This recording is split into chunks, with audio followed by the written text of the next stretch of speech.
최근에 상영되고 있는 연상호 감독의 얼굴에 대해서 토론이라기보다는 약간의 환담을 하려고 합니다. 이 교수의 영어 보자마자로 내 의견은 좀 소개가 좀 된 바 있고, 그렇지만 그걸로는 설명이 부족하게 어렵게 말을 한 것 같아서, 그리고 더 할 얘기가 있을 것 같아서 이 교수의 영화 읽기로 한 번 더 하기로 했습니다.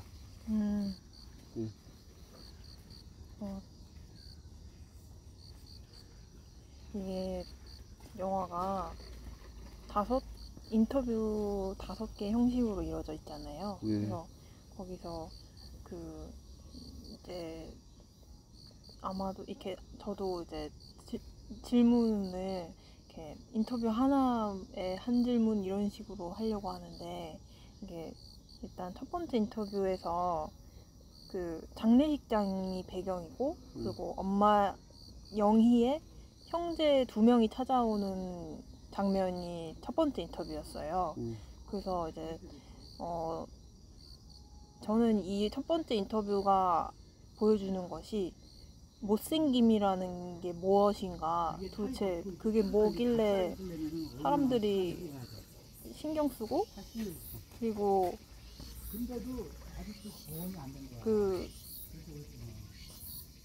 사실 예쁘다 안 예쁘다 그런 기준으로 사람들이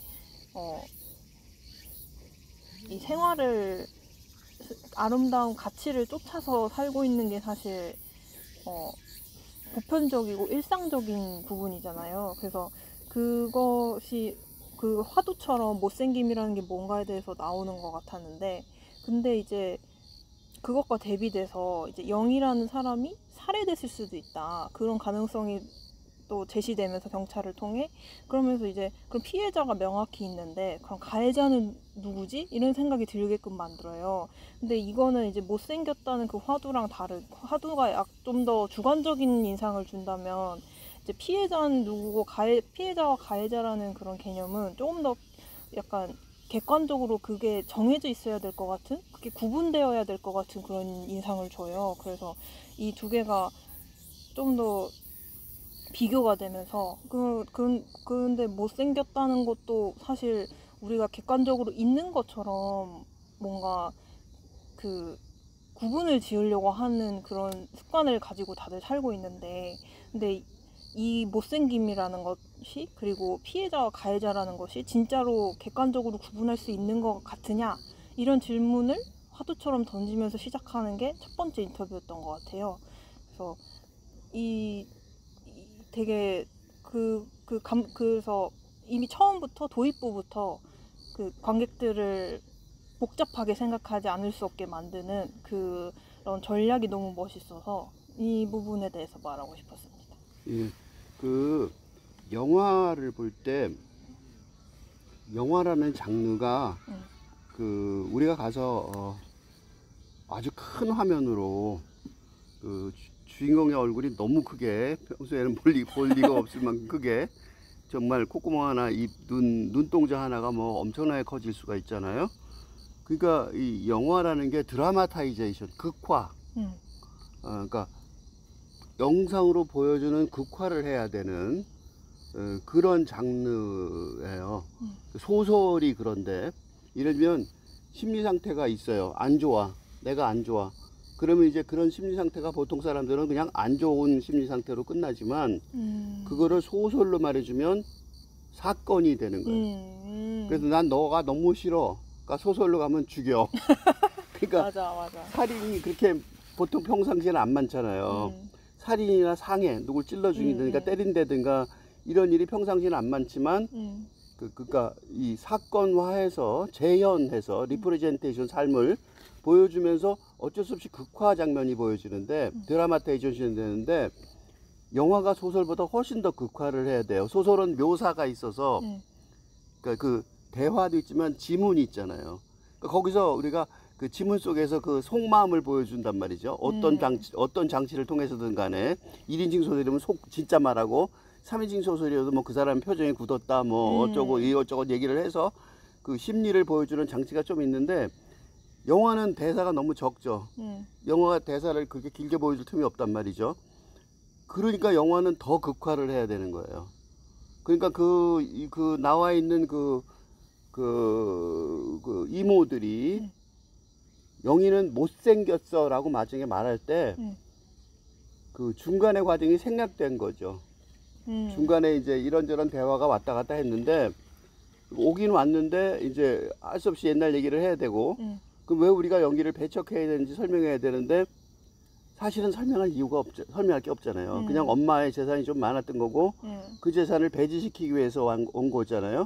그걸 이제 차마 자기 힘을 못 사니까 옆에 조카를 데려가서 조카가 대신 말을 하죠. 맞아. 그러니까 돈 때문에 온 거예요. 그러니까 그때 못생겼다는 진짜로 못생겼다고 보는 게 아니라 누구를 배척할 때 쓰는 말일 수도 있다. 라는 생각이 들었어요. 그래서 그때는 그러니까 우리도 사람이 누가 못생겼다 그럴 때 그 말을 직접 당장 못 믿잖아요. 그러니까 준비시키는 거죠. 관객도 준비를 시키는 거예요. 못생겼어? 아유, 걔 못생겼어. 이렇게 말할 때 그 어투 느껴지시죠? 그러니까 진짜로 못생겼다가 아름다움과 초함의 어떤 그 대비가 아니라 그냥 배척하고 싶은 제어하고 싶은 사람으로서의 못생겼다. 그러니까 그 말이 이제 극화돼서 중간에 대화 다 생략하고 그때 극화해서 말하는 표정 완전히 일그러뜨리면서 말하는 한마디로 요약하면 그런 뜻이죠. 그러니까 한마디로 요약하면 배척하고 싶어. 기준도 없는데. 그러니까 기준도 없는데 그게 중요해요. 기준이 있는 것 같지가 않았어요. 그게 이제 아들이 거기 파고 들어갈 준비가 되는 거죠.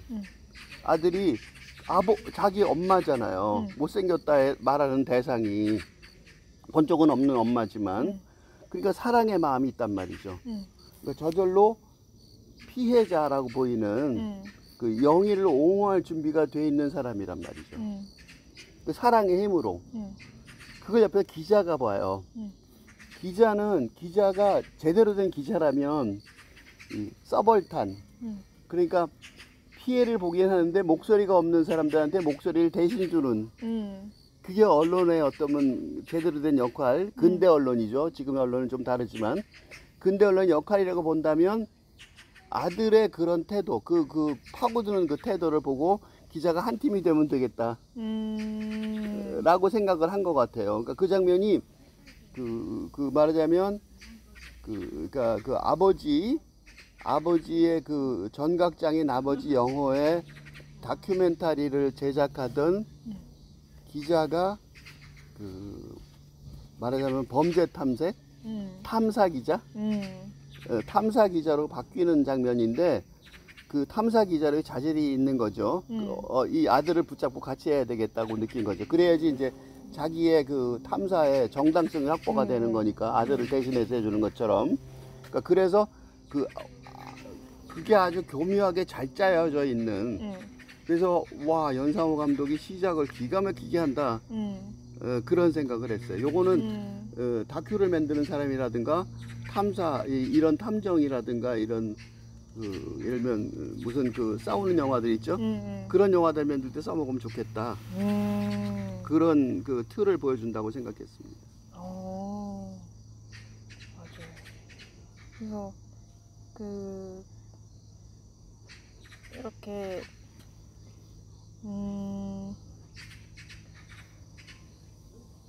이제 그런 첫 번째 인터뷰를 통해서 이제 좀 그런 모호한 기준 이런 그러니까 그러니까 이제 사건이 시작된다 이런 거를 보여주는 장면이었는데 이제 거기서 이제 두 번째 인터뷰를 넘어가면서 본격적으로 영희를 알았던 사람들을 만나기 시작했잖아요. 근데 이제 두 번째 인터뷰에서 만난 사람들이 피복 공장의 동료 3명이었는데 근데 그러면서 나온 에피소드가 똥걸레라고 불렸던 영희에 대한 에피소드였고 근데 이제 여기서 제가 인상 깊게 봤던 건 이제 PD가 이 동료 3명을 인터뷰하는데 근데 이제 하는 말이 그 이제 약간 입을 벌릴까 말까 망설일 때 PD가 했던 말이 옛날 얘기잖아요. 옛날 얘기니까 이러면서 그 말을 하니까 이제 그 피복 공장 동료 3명이 입을 열기 시작하거든요. 그래서 그게 좀 인상 깊었던 게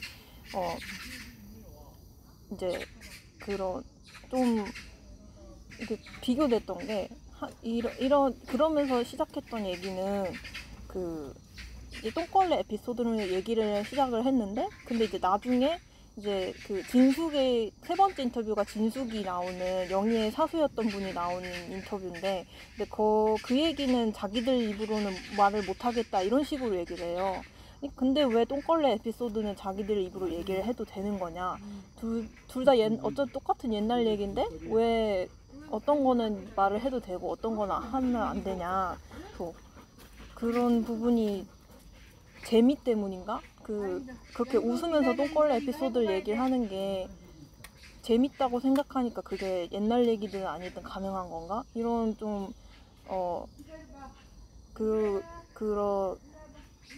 그것 또한 기준이 모호하고 그리고 사실 작가라고 속이고 동환이 거기 앉아 있었는데 저희는 이제 동환의 입장에서 좀 더 몰입해서 그걸 듣게 되니까 상당히 불쾌하게 듣게 되잖아요. 그래서 그런 부분에서 이제 좀 어떻게 보면 기분이 나빴다고도 할 수 있고 좀 그리고 이게 생각보다 굉장히 저희 일상과 닿아 있는 얘기라는 생각이 들어서 더 인상 깊게 봤던 것 같아요. 이제 별 가벼운 얘기인 것처럼 얘기하는데 사실 듣는 사람 입장에서는 굉장히 거슬릴 수 있는 그런 얘기를 이렇게 계속 인터뷰가 진행되면서 계속 진행되니까 이 부분을 얘기하고 싶었습니다. 이 피복 공장 동료들이 나왔는데 그 사람들이 아마 사장에 대해서 얘기하라고 했으면 아마 안 나왔을 가능성이 많아요. 그건 무슨 소리냐면 계급사회라는 거예요. 시간이 지났는데 40년이 지났는데도 그 당시에 계급사회였던 거죠. 그러니까 그 사회로 우리가 공동체로 모여서 살면 지금까지의 인간 사회는 저절로 계급사회가 됐어요. 권력이 집중을 하면서. 농경사회가 시작하면서부터, 그러니까 5,000년 넘은 얘기예요.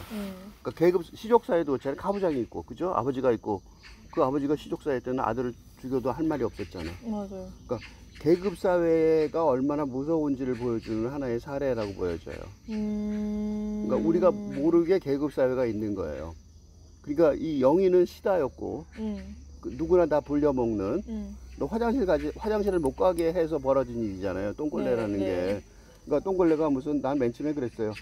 성적으로 문란하면 옛날에 그렇게 부른 적이 있거든요. 그래서 그걸 얘기했어요. 그렇게 오해하게 그 말을 쓴 거예요. 성적으로 문란하면 그런 느낌이 드는 단어가 옛날에 그런 단어를 쓴 적, 옛날에 그 당시에 그 시대에 옛날에는 그런 단어가 그렇게 쓰이는 경우도 있었거든요. 그 여자가 그래 그러면 똥걸레야 그러면 그게 성적으로 문란해 그런 의미로 쓰일 때도 있었는데 그런 이미지를 일부러 심어준 것 같아요. 반전을 보여주려고. 그러니까 그 연성 감독이 그런 원래 그 시대를 아는 사람들한테 또는 여자가 왜 똥걸레야, 그죠? 그러니까 그거 이상하잖아요. 그런데 그 계급 사회인데 놀라운 게 뭐냐면 이 영희가 똥걸레가 된 이유는 너무나도 착해서인 거죠.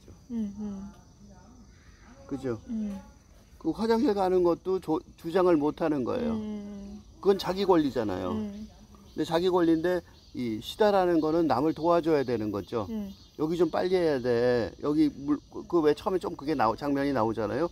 옷감을 막 무거운 옷감을 나름 자기 치매에 기겨운 옷감을 정신없이 가갖고 주면서 왜냐하면 그 사람들 다 말하자면 일감이 속도가 정해져 있을 테니까 그거를 그 사람이 그 공장을 밑에서 돌아가게 받쳐주는 가장 맞아. 밑에 있는 그런 사람인데 그러면 그 사람이 태업을 하면 한 명이 더 있을 수가 있잖아요.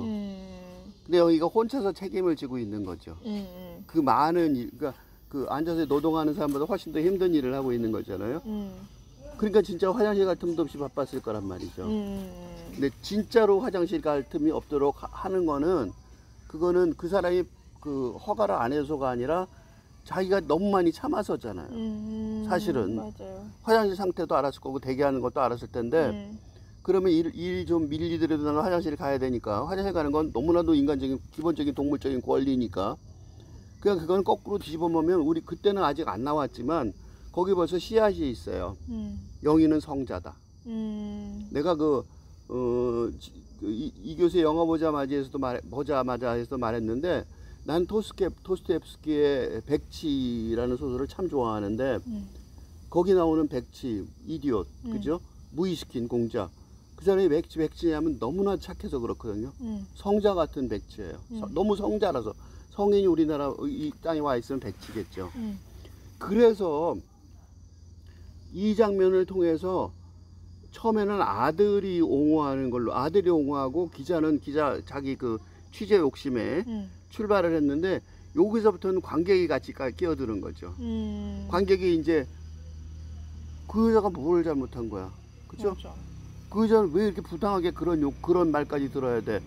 그런 식으로 관객을 같이 아들과 거의 같은 위치, 그 기자보다 아들의 위치까지 올려버려요. 기자처럼 그냥 객관적으로 자기 기자나 잘 써서 유명해지려는 게 아니라 아들처럼 공감하고 그지? 공감하려는 그런 입장에서 들어서게 한단 말이죠. 그 여기서 또 하나 내가 놀라운 게 난 이 영화가 걸작이라고 생각하는데 그게 뭐냐면요. 이 장면이 그 당시에 그 피복 공장들의 그 열악한 삶의 흔적이 사실은 그 당시를 살아오던 사람들한테는 익숙한 그러니까 7, 80년대, 6, 70년, 7, 80년대, 90년대까지 지금도 저 동대문 종로 육가에 가면 막 오토바이 잔뜩 많고 동남아 같은 느낌이 맞아요. 드는데 그 당시에는 어떻겠어요? 그러니까 간접 경험을 거기서 할 수 있는데 그러니까 그런 거를 이 영화를 지금처럼 이렇게 토론하지 않더라도 토론을 전혀 모르고 이 영화의 이런 깊은 뜻을 분석을 할 필요가 없더라도 준비가 하나도 안 된 관객이라도 감격하게 동감하고 그 영희의 그 운명에 대해서 같이 생각해보게 아들의 운명에 대해서 아들의 그 느낌의 감정에 대해서 영희가 아들을 굉장히 그죠? 사랑했을 텐데 분명히 그다음에 그 아버지의 운명에 대해서 공감할 수 있는 충분한 준비를 보통의 관객 준비가 전혀 안 됐고 영화를 읽는다 생각을 못하는 관객 영화를 보기만 하는 관객한테도 준비가 되게 해주는 점에서 정말로 놀라운 좋은 영화다. 근데 이 순간에 이걸 보면서 내가 와 이건 걸작의 길을 가고 있다 라는 생각, 클래식의 길을 가고 있다 라는 생각이 들었습니다. 또 제가 봤을 때 또 뭔가 이제 걸작이다 하는 생각이 들었던 부분이 또 하나 있었는데 그게 이제 세 번째 인터뷰할 때 영희의 사수였던 진숙을 인터뷰하는데 근데 이제 인터뷰 내용보다 그 이제 인터뷰 끝나고 PD랑 PD의 동료인 사람이 운전하는 차로 이제 돌아오고 나서 하는 대화가 인상적이었어요. 왜냐면은 이제 그 진숙이 사장한테 강간을 당했었고 그리고 그거에 대해서 둘이 그거에 대해서 이제 동환도 그리고 PD도 굉장히 엄숙한 분위기에서 진지하게 듣고 이제 나왔는데 근데 PD는 불같이 분노해요. 너 화도 안 나냐고 동환이한테 이렇게 승질을 낼 정도로 불같이 분노하는데 동환은 그런 PD의 감정에 맞장구를 치지 않아요. 그래서 그냥 쳐다만 보거든요, PD를. 저는 이 부분이 굉장히 인상 깊었던 게 그게 이제 판단하는 걸 보류한다는 생각이 들었어요. 그게 이제 이게 일종의 어떤 이 복잡한 사건처럼 벌어진 이 일들을 대하는 동안의 그 태도가 어떻게 보면 살아가는 지혜라고 볼 수 있지 않을까. 그리고 그거를 하나 그런 지혜를 보여준 것도 이 감독의 지혜였던 것 같고, 그래서 그 부분이 굉장히 인상 깊었는데, 이런 게 또 중요한 이유가 사실 지금 사회 자체가 그런 그 분노에 휩쓸려서 시위가 많이 일어나고, 그리고 분노에 휩쓸려서 너 그러면 안 돼라고 이렇게 말하기 위해서 뭔가 단체 생활을 하는 그런 일이 많이 벌어지고 있어요. 사실 한국에서도 그렇고 국제사회에서도 그렇고. 근데 그런 상황에서 이제 거기에 휩쓸리지 않고 그거를 이제 앞으로 어떻게 해야 될지를 생각부터 시작해야 된다는 걸 말하는 장면 같아서, 뭐 그거를 이제 그동안 같이 동안의 입장에서 같이 고민해온 그 관객들이 동안이 왜 거기서 같이 화를 안 내고 저렇게 가만히 그냥 쳐다보고 있을까, 이걸 고민하게 만든 장면 같아서 이 부분이 저는 사실 이 영화에서 제일 기억에 남는 장면이었다고 개인적으로 생각하고 있습니다. 그 굉장히 중요한 지적을 했어요. 그러니까 이 근대 담론, 지금 우리가 그 정치적으로 양극화돼서 싸우는데 정치적으로 양극화되는 걸 나는 굉장히 싫어하는데 그 양극화되는 무슨 일이 벌어지냐면 그 요새 그 푸틴이 그 우크라이나 마음에 안 들다고 나라를 유린하고 자기 국민들을 10만 명이나 죽이고 트럼프도 비슷하죠. 그러니까 근대적으로 정권이기 때문에 근대적으로 그 양당제에서 나온 거니까 물론 그랬으니까 거기 대통령까지 갔겠지만 그걸 필터 버블이라고 그러죠. 그러니까 그 자기 의견에만 갇혀져 있는 그러니까 대통령이라는 게 지금 트럼프 대통령은 자기 의견에만 갇혀져 있잖아요. 맞아요. 그러니까 그런 이분법이 문제가 되는 이유가 뭐냐면 그 PD의 분노가 문제가 되는 이유랑 똑같은 거예요. PD의 분노가 얼핏 보면 정당해 보인단 말이죠. 맞아요. 그런데 분노에 반대하는 건 아니에요. 그렇지만 분노뿐만이겠는가? 라는 생각을 해야지만 지금 시대는 더 좋은 해결책을 찾을 수 있다는 거예요. 그러니까 동안이 훨씬 더 좋은 사람인 거죠. 네. 훨씬 더 그릇이 큰 사람인 거예요. 그러니까 동안은 판단 보류를 한 게 아니라 전체적인 그림을 그릴 때까지 기다리는 거죠. 그러니까 누가 예를 들면 어떤 나쁜 일이 있다면 그 자리에서 바로 반대야, 찬성이야 라고 말하는 건 폭력일지도 모른다고 생각하는 거예요. 그러니까 그게 그렇게 좀 심한 일이긴 하지만 그런 근대 사회의 그런 거를 포함하면서도 넘어갈 수 있는, 그게 나중에 뭐가 되냐면 이 동안이 그렇기 때문에 아버지가 결국, 이건 뻔하죠. 아버지가 엄마를 죽인 얘기는 알잖아요. 근데 그런 아버지가 엄마를 죽인 그런 끔찍한 사건 에도 불구하고 아버지를 감싸는 거란 말이죠. 이거는 지금 세대가 우리 1970년대 80년대를 지나온 근대 세대가 했던 과오를 감싸고, 그러니까 좋은 점도 있었고, 그죠? 예를 들면 지금 필터 버블로 따지면 박정희 대통령 시절에는 누구 한쪽에서는 경제 성장이 있었다 그러고 한쪽에서는 자유를 억압했다 그러고 뭐 모든 대통령들에 대해 다 그런 찬반이 있잖아요. 이승만 대통령은 또 반대쪽에서는 이 사람은 굉장히 많은 일을 최소한 우리나라 기초를 닦았잖아요. 그렇지만 또 한쪽에서는 또 반대하잖아요. 그죠? 그 사람 나중에 그 4.19 혁명에 의해서 문제가 생겼으니까. 그러니까 플러스 마이너스 보면 둘 다 받아들이니까 둘 다 매척하든가 그러니까 필터 버블에 들어가는 거예요. 근데 사실은 그 세대들의 성과를, 좋은 것든 나쁜 것든 성과를 가지고 지금까지 내려와서 우리가 살고 있는 거거든요. 나쁜 것도 어떻게든 좋게 만든 거고. 그러니까 지금 우리가 좀 번영한 나라가 된 거란 말이죠. 그러니까 동안의 판단 보류가 아니라 큰 그림은 그러니까 PD보다 훨씬 동안이 위에 있는 것 같은 느낌이 계속 들어요. 맞아요. 그리고 사실은 PD보다 위에 있어요. 왜냐하면 PD는 아무것도 아니지만 아버지 영화하고 영호하고 이 동화는 뭐냐요? 정각장인 영규하고 아버지 영규하고 동화는 둘 다 정각장인. 아들도 당연히 정각장인이 되겠죠. 그러니까 한 사람은 대가예요. 한 사람은 그걸 그 삶을 그냥 겉으로 훑어보는 기자일 따름이란 말이죠. 그러니까 그런 차원이 여기서도 드러나는 거죠. 그죠? 그리고 또 하나 더 여기서 이 장면에서 중요한 거는 그 진숙이가 아무리 성폭행을 당했다 그래도 그게 아무리 오랜 세월이 지나더라도 옆에 아들이 있고 며느리가 있는데 고백하기 쉬운 건 아니잖아요. 아들이 입을 못 다물잖아. 근데 그런 어떻게 보면 그 같이 살면서 아들하고 며느리가 같이 살면서 느닷없는 고백을 해요. 그 고백의 장면이 나중에 아버지의 고백하고 겹치죠. 그치? 이쪽은 피해자로서의 고백이고 아버지는 더 복잡하지만 가해자로서의 고백이잖아요. 두 개가 교묘하게 연결. 셰익스피어가 그렇죠. 셰익스피어 연극들이 나 셰익스피어 생각을 자주 했어요. 셰익스피어 연극이 극중극이 있어요. 햄릿도 그렇잖아요. 햄릿이 하나 있고 햄릿 속에 또 하나 연극이 조그만 게 하나 있어요. 그치? 그래서 클로디우스가 자기 아버지를 죽였는지 안 죽였는지 보려고 연극을 이렇게 해갖고 눈치를 보잖아요. 그러니까 플레이 인 더 플레이 극중극이 있어요.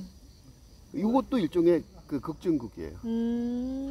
그러니까 그래서 우리가 나중에 마지막에 아버지의 고백 강요된 고백이죠. 이번엔 자발적 고백이고 그건 강요된 이것도 대비가 되죠. 피해자의 고백이고 가해자의 고백이고 응? 자발적인 고백이고 이 강요된 고백이고. 그러니까 극중극의 그 틀이 딱 잡혀 있어요. 그지? 그러니까 얼마나 대본을 시나리오를 잘 썼는지 알 수 있어요. 그리고 또 하나 여기서 이제 그다음에 스토리로 보자면 이 내부 고발자의 영희는 내부 고발자는요 1990년대 스노우 그 미국의 그 정보를 전 세계 정보를 몰래 보고 있다고 고발한 다음에 전 세계 도망칠 데가 없어서 뱅뱅 돌던 스노우라는 사람이 있어요.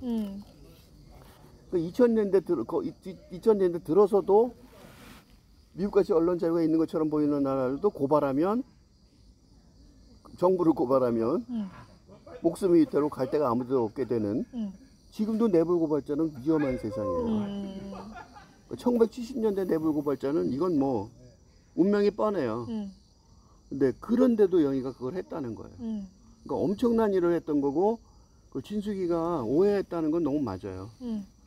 그게 2010년에 또 위험한 짓을 1970년에 자기를 위해서 했다면 그걸 지금도 감사해야 할지 말지 걱정될 텐데 그렇죠? 맞아. 그런데 40년 전에 했다면 약간 좀 이상한 거죠. 근데 그 영희는 그러니까 성자니까 성인이니까 못 참는 거죠. 뭐든지 못 참는 거죠. 그런 걸 어떻게 참을 수가 있느냐. 너무 안 돼 그렇잖아요. 그럼 자기 목숨 걸고 한 거지만 사실은 그 진수이가 미안해할 필요도 없을 만큼의 그 시대착오적인 그죠? 행위였단 말이죠. 그럼에도 불구하고 그러니까 그게 양쪽으로 겹치는 거죠. 그죠? 당연히 진숙이도 그런 과정 고백을 통해서 트라우마를 극복을 했겠죠. 그러니까 그 진숙한테도 당연히 그 고백할 이유가 있었던 거죠. 그러니까 자기가 성폭당한 것보다 더 미안했던 거는 자기를 도와주려던 영희를 궁지로 몰아서 결국은 죽었을지도 모르게 됐다는 거잖아요. 그러니까 그게 마음의 부담이 보통은 게 아니었죠. 그죠? 물론 자기가 죽인 것도 아니고 뚜렷한 증거도 없으니까 할 말은 없었지만 그러니까 그런 과정 속에서 트라우마를 극복하는 과정이니까 고백할 이유도 충분히 있었어요. 그러니까 요모조모 따져봐도 참 딱 맞는 아구가 그런 좋은 영화입니다. 그래서 이제 이제 네 번째 인터뷰 정도 되면은 피복 공장 사장이 이제 등장하는데 근데 이제 사실 이전에 잠깐 얘기를 같이 교수님하고 했었는데 이 사장은 나쁜 사람인가 이거에 대해서 근데 이제 사실 감독이 처음에 이 네 번째 인터뷰를 보여줄 때 제 기억으로는 이제 기억에 남는 장면이 이 달동네 있잖아요. 달동네 그 전경을 먼저 싹 보여주고 그 다음에 이제 그 사장의 집을 찾아가는 장면이었는데, 근데 그게 이제 의미하는 바가 그 어떤 물질적인 여유를 그 사장으로부터 빼앗아 놓은 느낌이었어요. 그래서 이 사람이 더 이상 그런 경제적인 어떤 사회적인 어떤 지위나 뭐 그런 그 어떤 자리매김을 전혀 못하고 있는 모습, 그거를 보여주는데, 이제 자본주의 사회에서는 그런 자본의 여유를 빼앗으면 그 사람이 할 수 있는 게 사실 없어지는 그런 논리를 갖고 있잖아요.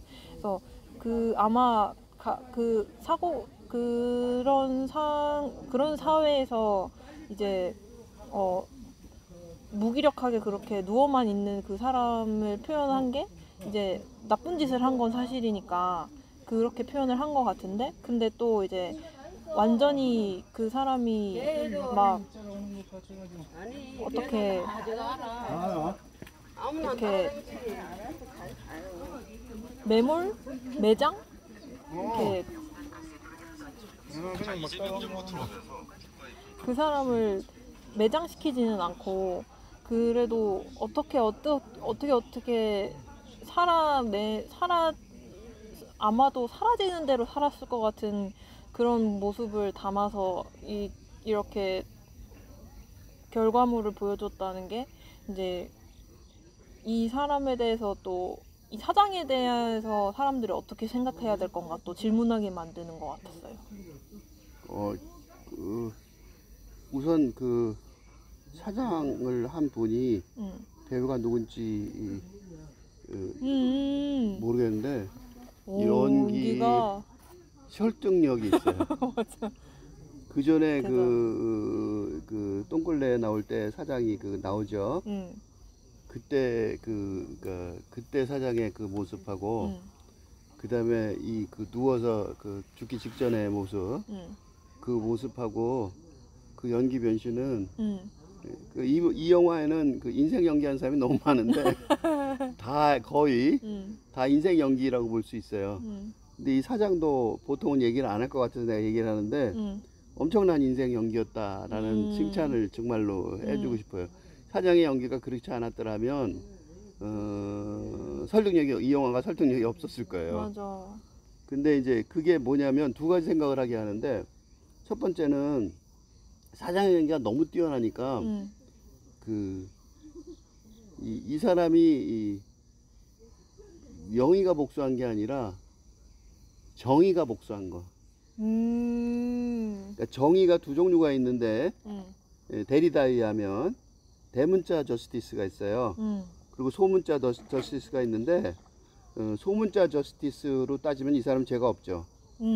그 당시 법은 뭐 그런 폭력배를 좀 이용해서 여자를 좀 복수를 했다고 그래서 뭐 큰 벌을 받을 그런 상황은 아니란 말이죠. 그러니까 소문자 정의로는 문제가 없는 거란 말이죠. 근데 대문자 정의로 소위 말하면 역사의 심판을 받은 거죠. 역사는 올바르게 흘러간다. 그죠? 그러니까 복수는 누가 하는가? 그럴 때 역사가 한다는 거죠. 법이 하는 게 아니라 역사가 한다는 거예요. 내가 계속 이 영화를 보면 셰익스피어 생각을 했는데, 햄릿이 왜 복수를 안 했겠어요? 시간이 해결해 줄 거라는 거지. 그러니까 햄릿은 역사가 해결해 줄 거라고, 대문자 정의가 있을 거라고 생각한 거죠. 왜냐하면 중세에서 근대로 넘어가는데 중세의 정의는 복수지만 근대의 정의는 법률에 의한 재판이잖아요. 그럼 그 중간에 낀 햄릿은 어떡하냐고. 햄릿이 망설일 수밖에 없었는데 끝까지 망설인 이유는 내버려둬도 언젠가 클로디우스는 벌 받는다 라는 생각을 할 수밖에 없다는 거죠. 근데 그러려면 이제 클로디우스가 만약 그렇게 됐다면 나중에 바뀐 클로디우스를 연기를 기가 막히게 잘해야겠죠. 복수를 받았다 그런 느낌이 들게. 근데 이 피복공주 사장이 누워있는 장면을 딱 보는데 깜짝 놀랐어요. 벽에 사진이 쫙 있죠. 그 약간 그 말하자면 뭐라 그러지? 소아성애자죠. 이 사람. 관음증 소아성애자, 어린애들. 소아성애자란 말이죠. 애들, 꼬마 애들 사진 찍어주는 게 그게 장난이 아니에요. 소아성애자였어요. 그러니까 관음증이기도 하지만 말하자면 그 진짜 큰 범죄죠. 어떻게 보면 여성한테는 그런 사람이었던 거죠. 진숙은 아주 사소한 피해자였을 뿐이에요. 사실은 그 벽에 쭉 걸린 사진들이 낡아버렸잖아요. 이제 아무런 의미도 없고 감흥도 없고 그 사람은 죽어가면서 그게 감흥이 있겠어요? 자기는 이렇게 다 붙여놨지만 최후에 이제 자기의 일생의 걸작을 붙여놓고 있는 거잖아요. 근데 그 누워있는 장면하고 그 걸작들하고 볼 때 걸작이죠. 그 사람은 걸작이죠. 우리한테는 역겨운 거지만 그럴 때 그게 무슨 의미가 있느냐라는 걸 우리가 한눈에 보게 하잖아요. 딱 들어간 순간 한눈에 보게 해요. 그래서 우리가 그 아들이랑 그 기자가 복수할 생각도 못하게 만드는 거고, 아들이 드디어 화가 나서 너무 결정적인 말을 해서 화가 나서 하려고 그럴 때 기자가 말리는데 아들이 모른 척 그거 들어준 이유도 이미 복수가 끝난 상태이기 때문에 할 수가 없었던 거죠. 근데 그거를 우리가 반성하게 하는 게 시대착오적인 평가를 우리가 하고 있었던 거를 관객도 반성하게 하는 거예요. 그거는 1970년대 일이었고 우리는 2025년도의 인간으로서 우리의 그 관습과 그 기준과 윤리로서 그 사람을 평가한 거잖아요. 그러니까 그런 평가는 약간 웃기는 거죠. 그 시대, 그런 원시 시대에 와갖고 아들을 돌로 쳐 죽인 아들을 재판정에 지금 쓸 수는 없잖아요. 그때는 뚜렷한 이유가 있어서 죽였을 텐데, 그죠? 그 당시에는. 지금도 그런 거 있잖아요. 친족살인이 있잖아요. 중동에서는 여자가 아버지가 정하는 남자가 결혼 안 하면 친족살인 하잖아요. 그러니까 그거를 아버지를 접판에 처하면서도 그 나라 되게 괴로워했단 말이죠. 그러니까 시대가 착오인 거죠, 그 사람도. 우리도 시대가 착오로, 그러니까 이 피복 공장 사장을 우리가 욕을 했을 텐데 마음속으로 그것 자체를 관객이 반성하게 하는 거예요. 우리가 갖고 있는 그 윤리가 과연 그 대문자 정의에 가까운가 라고 볼 때 그렇진 않거든요. 우리도 우리 나름대로의 편견을 가진 어떤 법률 체계일 뿐이란 말이죠. 그런 심오한 의식이 들어있어서 나는 햄릿까지 생각이 났어요. 너무 좋은 분석입니다. 근데 마지막으로 다섯 번째 인터뷰가 이제 아버지로 이어지는데, 그때 이 영화의 어떤 주제를 딱 한마디로, 아니 주제가 아니라 그 소재를 한마디로 딱 그 말해주신 것 같아요. 그 권혜요 배우의 입에서 모멸감이라는 단어가 딱 나오거든요. 근데 그게 이제 정확히 무슨 뜻인지 사전을 찾아봤는데 업신여기고 얕잡아 본다는 뜻이래요, 모멸이. 근데 이제 그 업신여기고 얕잡아 본다는 거가 이제 그 못생김이라는 그 화두에서부터 시작해서 이제 그 외모로부터 시작해서 이런 경제적인 지위나 어떤 장애를 갖고 있는 그 사회적 약자의 그런 입장, 그런 것들에 대한 그 어떤 문화 혹은 또 문화적인 그런 영향으로 인해서 생긴 그런 차별들, 이런 거로 인한 그런 모멸감, 이런 거에 대해서 생각해보게 만들었는데, 근데 이제 저 같은 경우만 해도 이제 막 이제 쌍꺼풀하고 관련해서 막 그 점점 쌍꺼풀이 있는 얼굴이 예쁜 얼굴이고, 그리고 오똑한 코가 예쁜 얼굴이고, 그리고 앵두 같은 입술이 예쁜 얼굴이고, 이런 식의 그런 문화가 자리 잡는 바람에 점점 그 쌍꺼풀을 만드는 그런 성형수술이 유행하고, 그리고 그게 예쁘다고 믿고 있고, 그런 식으로 막 바뀌면서 이제 쌍꺼풀이 없는 저 같은 경우는 이제 그런 것도 이제 너는 웃는 게 예쁘다던가 이런 말을 듣게 되면 이제 그게 단순히 내가 진짜 웃는 게 예뻐서라고 말한다기보다는 왜 저 말을 했을까라고 생각해 보게 되고, 그리고 이 쌍꺼풀이 없는 그런 동양인의 얼굴을 이 서구 중심적인 그 관점에서 판단해서 편견을 가지고 얘기하는 게 아닌가 이런 생각까지 들게 만든단 말이에요. 그래서 그런 미에 대한 기준, 그리고 그 고네오 배우도 자기는 아름다운 것과 추한 것을 안다고 이런 식으로 또 얘기를 했었는데, 그런 게 이제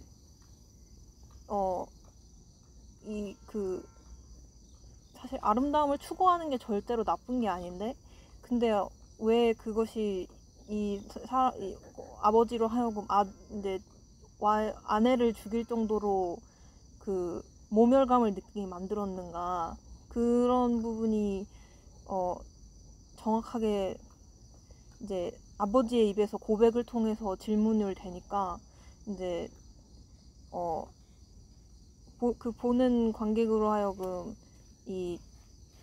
그 아들의 입장에서 계속 아빠를 보게 만들었으니까, 이제 그 아버지의 입에서 나오는 그 모멸감에 대한 고백을 단순히 어떤 그런 뭔가의 그런 자격지심으로 볼 수 없게 만드는 장치였던 것 같아요. 그래서 너무 멋있고 좋은 영화였다. 생각할 거리가 정말 많은 영화였다. 그렇게 생각합니다. 내가 이 교수 영화 보자마자 해서 이 권혜여 그 배우의 그 영유의 고백, 강요된 고백, 이 킹 리어, 리어 왕, 셰익스피어 리어 왕의 고백에 필적하는 그런 연기였다. 그런 대단한 연기였다. 왜냐하면 이 권혜여의 고백에 설득력이 없으면 이 영화는 다 끝나는 거죠. 그러니까 이 연상호 감독도 대단한 게 권혜여가 그런 연기를 해낼 거라는 그 감독이라는 게 얼마나 어려운 자리인가를 그 영화를 보면서 그 순간에 내가 굉장히 많이 깨달았어요. 야, 나는 못한다. 나는 그 연기자에게서 그런 연기가 나올 거라고 예상을 하고 그 사람을 캐스팅을 해야 되는데 그걸 또 예상을 할 뿐만 아니라 그거를 시나리오 쓸 때 그 연기가 거기까지 되리라고 생각을 하고 그 갈등을 빌드업 해나가고 그래서 폭발을 시켜야 되는 건데 그걸 해낼 수 있을까? 라고 보통 생각할 수밖에 없잖아요. 근데 대배우들은 그걸 해낸단 말이죠. 근데 킹 리어의 리어 왕도 그 리어 왕이 혼자 막 돌아다니면서 미치는 거잖아요. 그러니까 시족사회, 아버지 뜻대로 다 돌아가던 시족사회에서 근대사회로 넘어가는 그래서 자식들은 근대사회인이죠. 근대인들이니까 아버지 뜻대로 안 되잖아요. 이건 뭐 요새 가정사회도 많이 나오죠. 우리나라의 흔한 스토리예요. 드라마 같은 TV 드라마, 막장 드라마 같은 스토리인데 그 막장 드라마가 막장 드라마로 성립하려면 킹 리어의 연기가 기가 막혀야 된단 말이죠. 그 사람이 멀쩡한 사람이 갑자기 미치고 정신 바짝 났다가 딸 보고 다시 또 미쳐서 죽고 이게 그 관객들이 이게 진짜 미쳤나 그거 정확하게 알아야 되고 그렇지만 가까다 왔다 갔다 해야 되잖아요. 미쳤다가 안 미쳤다가 그걸 전부 연기한다는 게 보통 어려워요. 근데 셰익스피어는 그거를 지면에 시나리오 보면 셰익스피어 킹 리어를 읽어보면 거기에 다 느끼게 써 있거든요. 그걸 연기한다는 것도 다른 문제잖아요. 그래서 영국의 그 유명한 배우들 이름 대면 알만한 배우들이 전부 다 킹 리어로 남자 배우들은 다 킹 리어를 잘하는 바람에 대배우가 되고 국민 배우가 됐는데 권혜여가 그거가 된 것 같아서 나는 권혜여 그 배우를 되게 그 홍상수 감독의 단골이라서 나 홍상수 감독 영화를 계속 쭉 다 봐온 사람으로서 권혜여 배우가 어디 다른 데 가서도 좀 그 자기 연기를 폭발했으면 좋겠다. 그런 속마음이 너무 그 홍상수 감독의 영화에 희생하는 느낌? 근데 그거를 좀 어디 가서 폭발했으면 좋겠다. 그런 소망이 약간 작은 소망이 난 뭐 권혜여서 모르지만 권혜여 배우 모르지만 소망이 있었는데 이번에 성취된 것 같아서 은근히 기분이 좋았습니다. 그게 내가 제일 처음 하고 싶었던 얘기고요. 내용을 들여다보면 이 권혜여가 부인을 죽인 거는 그거는 근대적인 살인이라고 보여져요. 근대 인식에 의한 살인. 그러니까 아름다움과 추함을 구별한 다음에 영화 제목이 영어가 The Ugly예요. 못생긴 사람. 한글 제목은 얼굴인데 그러니까 못생긴 사람 The Ugly 반대말이 The Beautiful이죠. 그러니까 아름다운 사람, 예쁜 사람하고 못생긴 사람하고 구별해서 그걸 뚜렷하게 구별해서 차별하는 그게 바로 근대의 문제란 말이죠. 그게 지금 세상은 그런 건 아니잖아요. 그게 보들레르의 시 중에 뭐가 있냐면 악의 꽃이라는 시가 있어요. 상징주의 시죠. 19세기 말 20세기 초에 그때 모더니즘 시대 끝부분에 뒷부분에 바로 20세기 초에 1920년대 그 프랑스의 가장 아름다웠던 벨 에포크의 시대에 나온 그게 그러니까 아름다움이 넓어진 거죠. 보통 추하다고 생각하는 것도 아름답다고 받아들인 시란 말이죠. 그래서 이 보들레의 악의 꽃이 되게 유명한 시인데 산문으로 쓰였고 시도 아니고 시래는데 산문처럼 쓰였고 그런 그 전환점이 우리가 있었고 우리는 악의 꽃의 세대란 말이죠. 그러니까 우리는 이 권혜어의 그런 그 추하다는 것을 죽이려는 그러니까 아내를 죽인다기보다 추하는 걸 죽인 거죠. 그런 그 아름다움과 추함의 구별이 바로 아까 말했듯이 문화적 기준에 의한 차별 때문에 생긴 모멸감의 원인이란 말이에요. 나는 가난하고 장님이고 그 추한 쪽에 속한 사람이기 때문에 모멸감을 저절로 느껴야 되고 그러니까 그 사장하고 술 먹는데 머리에다 술 붓는데도 웃죠. 모멸감을 나는 느껴야 되는 사람이라고 생각한단 말이죠. 근데 그게 웃기는 게 남아있겠어요? 그 폭발하는 거죠. 그걸 그대로 견디고 살 리가 없잖아. 그게 맞아. 보통 사람들 같으면 국가 같으면 전쟁을 하죠. 네, 개인 같으면 살인을 한단 말이죠. 살인은 이제 그 영화 장치니까 엄마를 정말로 미워하는 걸로 묘사를 하면서 살인으로 표시를 했지만 사실은 그냥 미워하는 거겠죠. 네.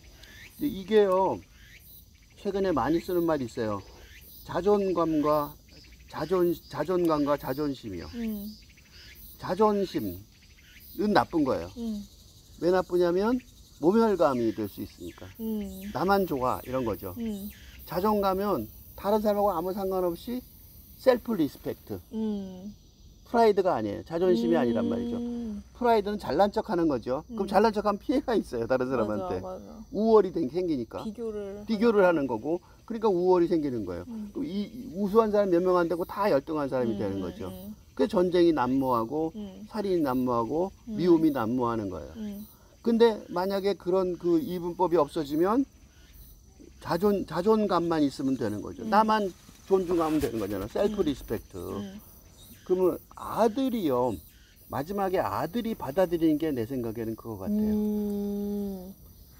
똑같은 전각 장인이라도 아들이 전각 장인이 되는 길은 영화에는 안 나왔지만 아버지의 그걸 받아들이면서 수용하면서 아름다움과 추함을 연결하는 아버지의 도장 찍은 뭐 보여줬잖아요. 아주 전형적인 그 아름다운 도장이에요. 근데 아들의 도장은 아마 그렇지 않을 거예요. 글자도 좀 삐뚤어져 있을 거고 뭔가 예술적일 거고 추함이 포함된 전각 장인이지 않을까.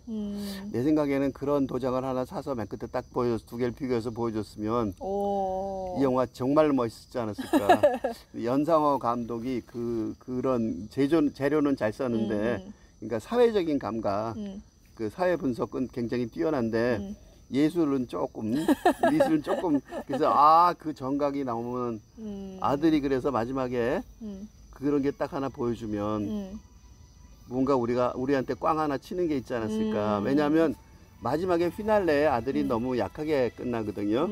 울면서 끝나는데 그 아들이 그 전체적인 영화 흐름에 볼 때 아들이 이야기의 기둥이었고 제일 강한 인물이고 아버지를 포함하고 앞으로 나갈 인물이기 때문에 울면서 끝나지는 말았으면 좋지 않았을까.